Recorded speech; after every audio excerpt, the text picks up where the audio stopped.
بسم اللہ الرحمن الرحیم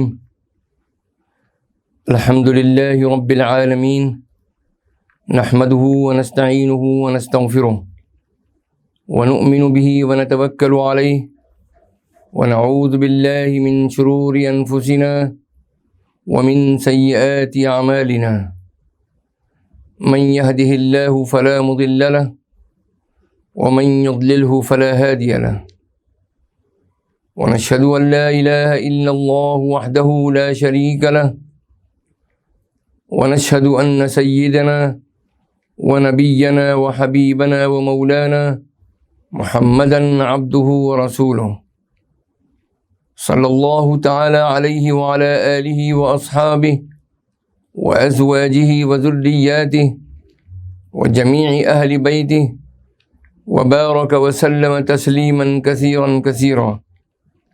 أما بعد فأعوذ بالله من الشيطان الرجيم بسم الله الرحمن الرحيم رب اشرح لي صدري ويسر لي أمري واحلل عقدة من لساني يفقهوا قولي صدق الله العظيم.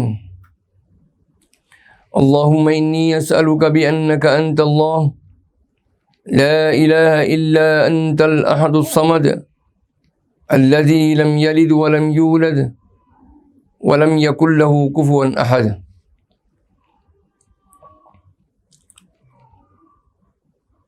بزرگان محترم، برادران عزیز، سلسلے کے مخلصین اور ہماری قابل احترام مائیں، بہنیں اور عزیز بچیاں،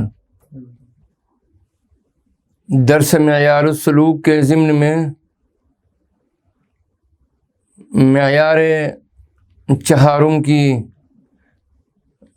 یعنی چوتھے معیار کی تشریح کا سلسلہ جاری و ساری ہے، اور آج یہ اس کی نویں قسط ہے. آج ہم گفتگو کریں گے کہ ایمان کامل کسے کہتے ہیں اور ایمان کامل کی کیا کیا علامتیں ہیں. میرے عزیزوں اور دوستوں، نبی کریم صلی اللہ تعالی علیہ وسلم نے ارشاد فرمایا، جو شخص کسی کو کچھ دے تو اللہ کے لیے دے، اور کسی کو دینے سے منع کرے تو اللہ کے لیے منع کرے. اگر کسی سے محبت کرے تو اللہ کے لیے کرے، اور اگر کسی سے بغض اور عناد رکھے تو اللہ کے لیے رکھے، تو اس شخص کا ایمان کامل ہو گیا. حضور اکرم صلی اللہ تعالی علیہ وسلم نے اس کے ایمان کے کامل ہونے کی گواہی دی. اس حدیث مبارکہ سے معلوم ہوا کہ ایمان کامل کی علامتیں 4 ہیں. پہلی علامت ایمان کامل کی یہ ہے کہ وہ دے تو اللہ کے لیے دے. اس کا مفہوم یہ ہے کہ اگر کوئی شخص کسی موقع پر کسی کی مدد کر رہا ہے اور خرچ کر رہا ہے تو اس خرچ کرنے میں اللہ تعالیٰ کو راضی کرنے کی نیت ہونی چاہیے. انسان اپنی ذات پر بھی خرچ کرتا ہے، اپنے اہل و عیال پر بھی خرچ کرتا ہے، اور صدقہ خیرات بھی کرتا ہے. تو ان تمام مواقع پر خرچ کرتے وقت اللہ تعالیٰ کو راضی کرنے کی نیت ہونی چاہیے. صدقہ خیرات میں تو یہ بات واضح ہے کہ اس کو دیتے وقت یہ نیت ہونی چاہیے کہ اللہ تعالیٰ کو راضی کرنے کے لیے میں کسی کی مدد کر رہا ہوں اور صدقہ کر رہا ہوں، اور اللہ تعالیٰ اپنے فضل اور کرم سے اس کا اجر مجھ کو عطا فرما دیں. اس صدقہ دینے میں احسان جتانا مقصود نہ ہو، نام و نمود اور شہرت مقصود نہ ہو، دکھاوا مقصود نہ ہو، تو یہ دینا اللہ تعالیٰ کے لیے ہوا۔ میرے عزیزوں اور دوستوں، دوسری علامت ایمان کامل کی یہ بیان فرمائی کہ اگر روکے اور منع کرے تو اللہ کے لیے روکے اور منع کرے۔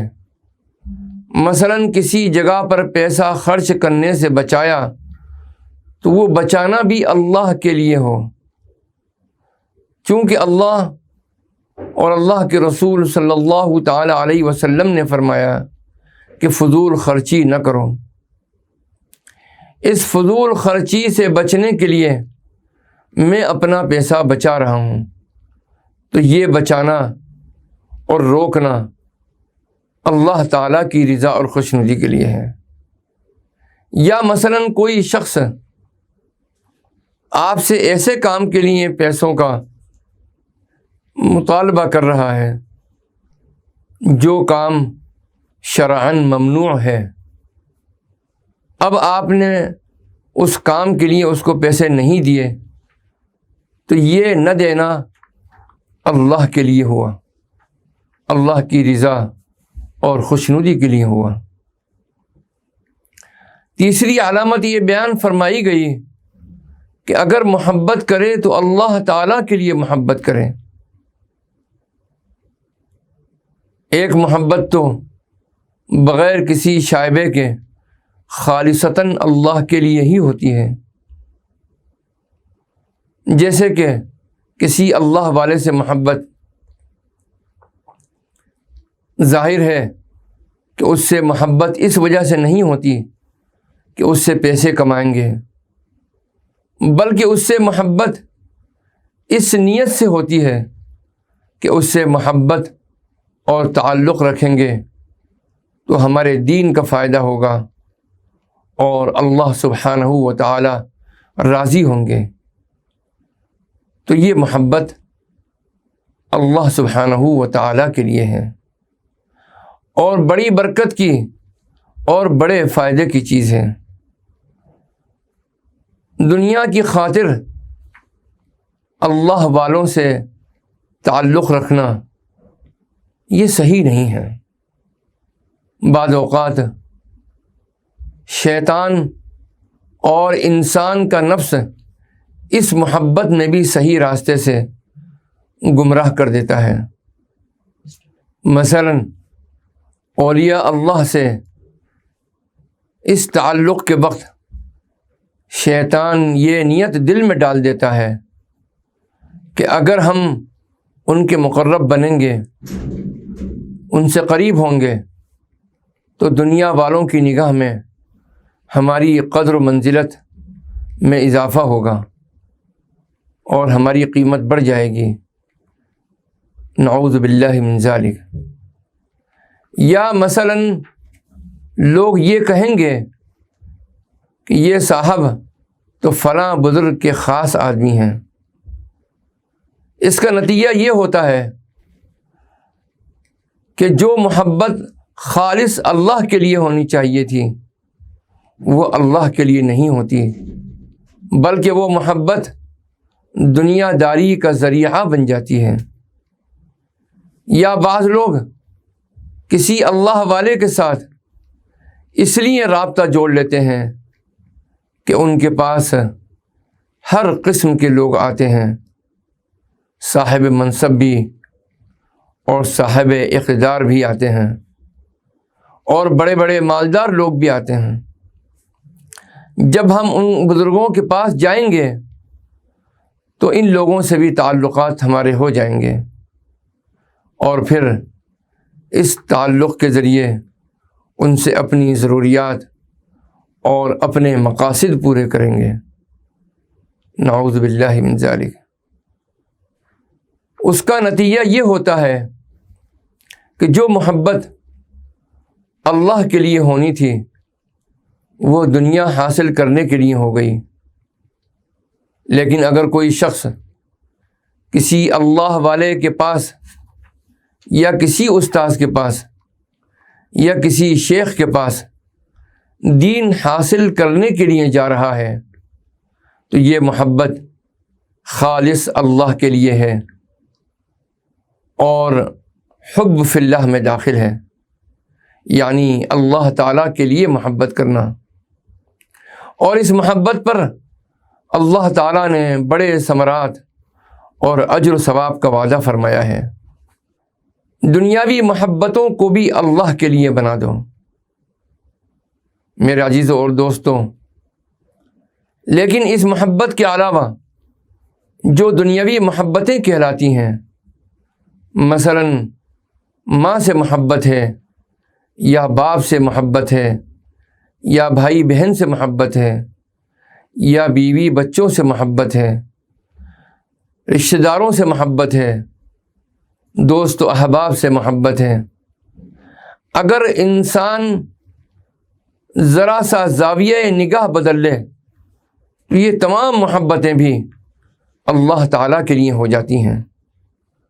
مثلاً اگر کوئی شخص والدین سے محبت اس نیت سے کرے کہ اللہ اور اس کے رسول صلی اللہ تعالی علیہ وسلم نے حکم دیا ہے کہ والدین سے محبت کرو، یہاں تک فرما دیا کہ اگر کوئی شخص والدین پر محبت سے ایک نظر ڈال لے تو اللہ تعالیٰ اس شخص کو ایک حج اور ایک عمرے کا ثواب عطا فرمائیں گے۔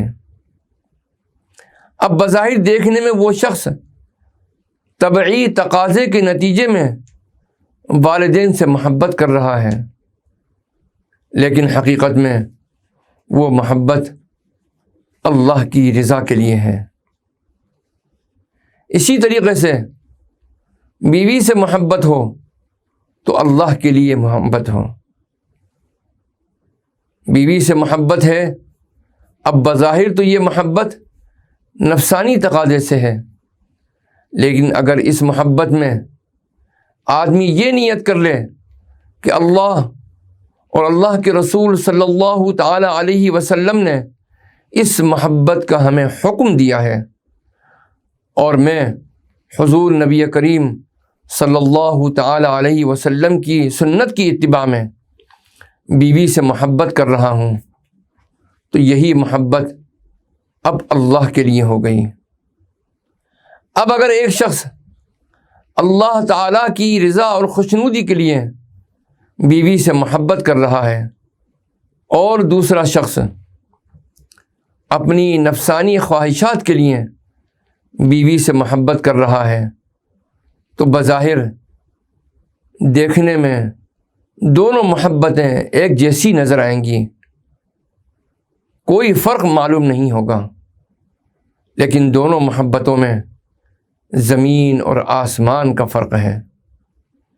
احادیث میں یہ بات ثابت ہے کہ حضور نبی کریم صلی اللہ تعالی علیہ وسلم اپنی ازواج مطہرات سے بڑی محبت فرمایا کرتے تھے اور ان کی دلداری کے لیے کوئی دقیقہ فروگزاشت نہیں فرماتے تھے۔ حضور اقدس صلی اللہ تعالی علیہ وسلم کے ازواج مطہرات کے ساتھ ایسے معاملات نظر آتے ہیں جو بعض اوقات ہم جیسے لوگوں کو حیرت انگیز معلوم ہوتے ہیں۔ مثلاً حدیث مبارکہ میں ہے کہ حضور اقدس صلی اللہ علیہ وسلم نے ایک مرتبہ حضرت عائشہ رضی اللہ تعالی عنہا کو 11 عورتوں کی کہانی سنائی کہ 11 عورتیں ایک جگہ جمع ہوئیں اور انہوں نے آپس میں یہ طے کیا کہ ہر عورت اپنے اپنے شوہر کا حال بیان کرے گی۔ پھر ایک عورت نے یہ کہا، دوسری عورت نے یہ کہا، تیسری عورت نے یہ کہا، چوتھی عورت نے یہ کہا، وغیرہ وغیرہ۔ اب جس ذات گرامی پر اللہ تعالیٰ کی طرف سے وحی نازل ہو رہی ہے اور جس ذات گرامی کا ہر وقت اللہ تعالیٰ سے رابطہ ہے، وہ ذات گرامی اپنی بیوی کو 11 عورتوں کا قصہ سنا رہے ہیں۔ حدیث شریف میں آتا ہے کہ نبی کریم صلی اللہ تعالی علیہ وسلم ایک مرتبہ سفر پر تشریف لے جا رہے تھے۔ حضرت عائشہ صدیقہ رضی اللہ تعالی عنہا ساتھ سفر میں تھیں۔ راستے میں ایک کھلا میدان آیا تو آپ صلی اللہ علیہ وسلم نے حضرت عائشہ صدیقہ رضی اللہ تعالی عنہا سے فرمایا کہ کیا دوڑ لگاؤ گی؟ انہوں نے عرض کیا کہ جی ہاں یا رسول اللہ۔ چنانچہ آپ نے حضرت عائشہ کے ساتھ میدان میں دوڑ لگائی۔ وہاں بے پردگی کا کوئی احتمال نہیں تھا، اس لیے کہ جنگل تھا اور کوئی دوسرا شخص ساتھ نہیں تھا۔ میرے عزیزوں اور دوستوں، ہمارے کام عام طور پر نفسانی خواہشات کے تابع ہوتے ہیں۔ اب بظاہر یہ کام ایسے ہیں جن کا اللہ تعالیٰ سے یا اللہ کی عبادت سے کوئی تعلق بظاہر نظر نہیں آتا۔ اسی طرح ہم میں سے کوئی شخص بیوی کی دلداری اور اس کی دلجوئی کے لیے اس قسم کا کوئی تفریح کا کام کرتا ہے تو وہ بھی بظاہر ایسا ہی لگتا ہے جیسے حضور اقدس صلی اللہ تعالی علیہ وسلم دل جوئی کا معاملہ فرمایا کرتے تھے۔ لیکن ہمارے اس کام میں اور حضور اقدس صلی اللہ تعالی علیہ وسلم کے اس کام میں زمین اور آسمان کا فرق ہے۔ ہم اس کام کو اپنی نفسیاتی خواہشات اور نفسانی تقاضے کی بنیاد پر کرتے ہیں، اور جناب محمد الرسول اللہ صلی اللہ تعالی علیہ وسلم اپنے مقام بلند سے نیچے اتر کر اس کام کو اس لیے کر رہے تھے کہ اللہ تعالیٰ نے حکم دیا ہے کہ بیوی کی دلداری کرو، ان کی دلجوئی کرو۔ میرے عزیزوں اور دوستوں، ایمان کامل کی چوتھی علامت یہ ہے کہ وبغض للہ، یعنی بغض اور غصہ بھی اللہ ہی کے لیے ہوں۔ یعنی جس کسی پر غصہ ہے یا جس کسی سے بغض ہے وہ اس کی ذات سے نہیں بلکہ اس کے کسی برے عمل سے ہے، یا اس کی کسی ایسی بات سے ہے جو مالک حقیقی کی ناراضگی کا سبب ہے یا سبب بن سکتا ہے۔ تو یہ غصہ اور ناراضگی اللہ تعالیٰ ہی کے لیے ہے۔ میرے عزیزوں اور دوستوں، کسی کی ذات سے نفرت نہیں کرو۔ اس لیے بزرگوں نے یہ ایک بڑی عجیب و غریب بات فرمائی ہے جو ہمیشہ یاد رکھنے کی ہے، وہ یہ کہ نفرت اور بغض کافر سے نہیں بلکہ اس کے کفر سے ہے، فاسق سے بغض نہیں بلکہ اس کے فسق سے بغض ہے۔ نفرت اور بغض گناہ گار سے نہیں بلکہ گناہ سے ہے۔ جو آدمی فسق و فجور اور گناہ کے اندر مبتلا ہے اس کی ذات غصے کا محل نہیں بلکہ اس کا فعل اور نافرمانی والا کام غصے کا محل ہے۔ اس لیے کہ ذات تو قابل رحم ہے، وہ بیچارہ بیمار ہے، کفر کی بیماری میں مبتلا ہے، فسق کی بیماری میں مبتلا ہے، اور نفرت بیمار سے نہیں ہوتی بلکہ بیماری سے ہوتی ہے۔ اس لیے کہ اگر نفرت بیمار سے کرو گے تو پھر اس کی کون دیکھ بھال کرے گا؟ لہذا فسق اور فجور سے اور کفر سے نفرت ہوگی، اس کی ذات سے نہیں ہوگی۔ یہی وجہ ہے کہ اگر اس کی ذات فسق و فجور سے باز آ جائے تو وہ ذات گلے لگانے کے لائق ہے، اس لیے کہ ذات کے اعتبار سے اس سے کوئی پرخاش اور کوئی ضد نہیں اور کوئی نفرت نہیں۔ اس سلسلے میں حضور نبی کریم صلی اللہ تعالیٰ علیہ وسلم کا طرز عمل اور آپ کا عمل مبارک دیکھنے کے لائق ہے۔ حضور نبی کریم صلی اللہ تعالیٰ علیہ وسلم کے عمل کو دیکھیے۔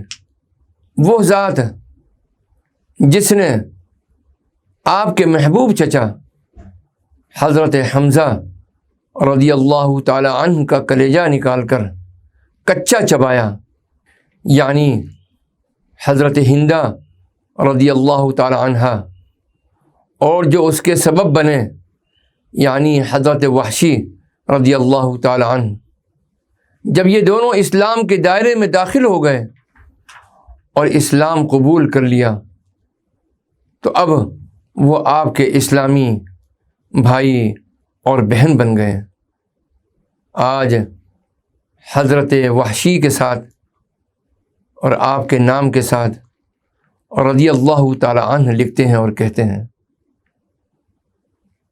حضرت ہندہ جنہوں نے کلیجہ چبایا تھا، آج ان کے نام کے ساتھ رضی اللہ تعالی عنہ کہا جاتا ہے۔ تو بات اصل یہ تھی کہ ان کی ذات سے کوئی نفرت نہیں تھی، بلکہ ان کے فعل اور ان کے اعتقاد سے نفرت تھی۔ پھر جب سچی توبہ کے ساتھ وہ برا فعل اور وہ برا اعتقاد ختم ہو گیا تو اب ان سے نفرت کا سوال ہی نہیں پیدا ہوتا۔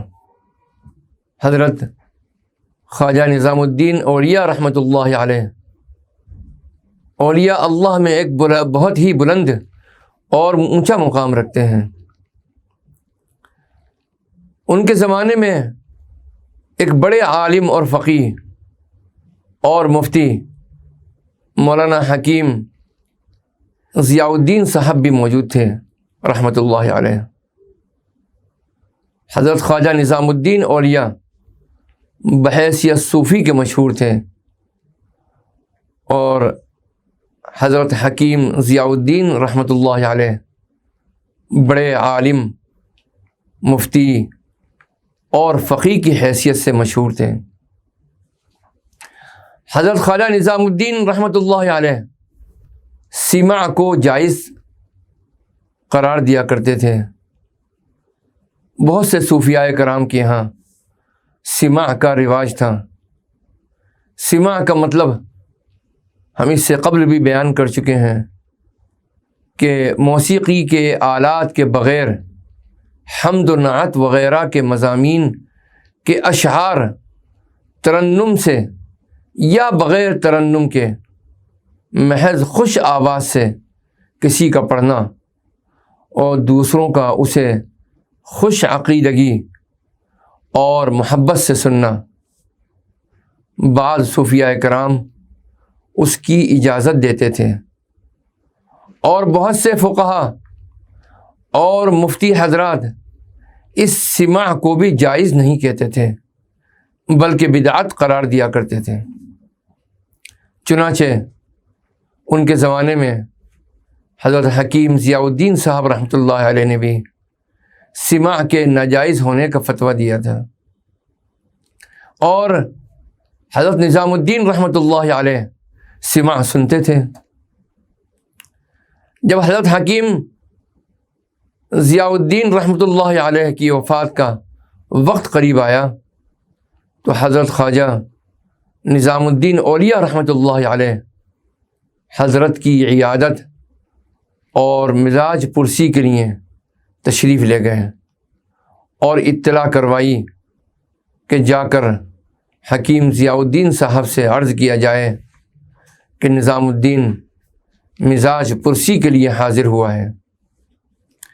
اندر سے حکیم ضیاء الدین صاحب رحمۃ اللہ علیہ نے جواب دیا کہ ان کو باہر روک دیں، میں کسی بدعتی کی صورت دیکھنا نہیں چاہتا۔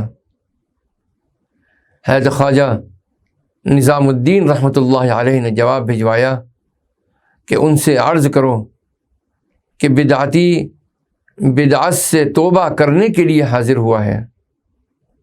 اسی وقت حضرت شیخ حکیم ضیاء الدین صاحب رحمۃ اللہ علیہ نے اپنی پگڑی بھیجی کہ اسے بچھا کر خواجہ صاحب اس کے اوپر قدم رکھتے ہوئے آئیں اور جوتے سے قدم رکھیں، ننگے پاؤں نہ آئیں۔ حضرت خواجہ صاحب نے پگڑی کو اٹھا کر سر پر رکھا اور کہا کہ یہ میرے لیے دستار فضیلت ہے۔ اس شان سے اندر تشریف لے گئے، آ کر مصافحہ کیا اور بیٹھ گئے، اور حکیم ضیاء الدین صاحب رحمۃ اللہ علیہ کی طرف متوجہ رہے۔ پھر خواجہ صاحب کی موجودگی میں حکیم ضیاء الدین صاحب رحمۃ اللہ علیہ کی وفات کا وقت قریب آ گیا۔ خواجہ صاحب نے فرمایا کہ الحمدللہ حکیم ضیاء الدین کو اللہ تعالیٰ نے قبول فرما لیا کہ ترقی مدارج کے ساتھ میں ان کا انتقال ہوا۔ اللہ ان دونوں بزرگوں کے درجات کو بلند فرمائے اور جنت الفردوس میں اعلیٰ مقام عطا فرمائے، اور ان دونوں بزرگوں کی نسبت باطنی مائے جمیع آثار و کمالات کے ہماری طرف، سلسلے کے تمام مخلصین کی طرف، اور تمام سامعین اور سامعات کی طرف، اور پوری امت مسلمہ کی طرف منتقل فرمائے۔ آمین یا رب العالمین، والصلاة والسلام علی النبی الکریم، والسلام علیکم ورحمۃ اللہ وبرکاتہ۔ بسم اللہ الرحمن الرحیم، اللہم صلی علی سیدنا و مولانا محمد وعلی آل سیدنا و مولانا محمد مبارک وسلم وعلی آل سیدنا و مولانا محمد مبارک وسلم۔ اللہم انت السلام ومنک السلام، تبارکت یا ذا الجلال والإکرام۔ اللہم انا نسألک من کل ما سألک منہ نبیک وحبیبک محمد صلی اللہ علیہ وسلم، ونعوذ بک من شر ما استعاذک منہ نبیک وحبیبک محمد صلی اللہ علیہ وسلم، وانت المستعان، ولا حول ولا قوة الا باللہ العلی العظیم۔ اللہم انا نعوذ بک من الجنون والجذام والبرص وسیء الاسقام۔ اللہم انا نعوذ بک من الہم والحزن، ونعوذ بک من العجز والکسل، ونعوذ بک من الجبن والبخل، ونعوذ بک من غلبۃ الدین وقہر الرجال۔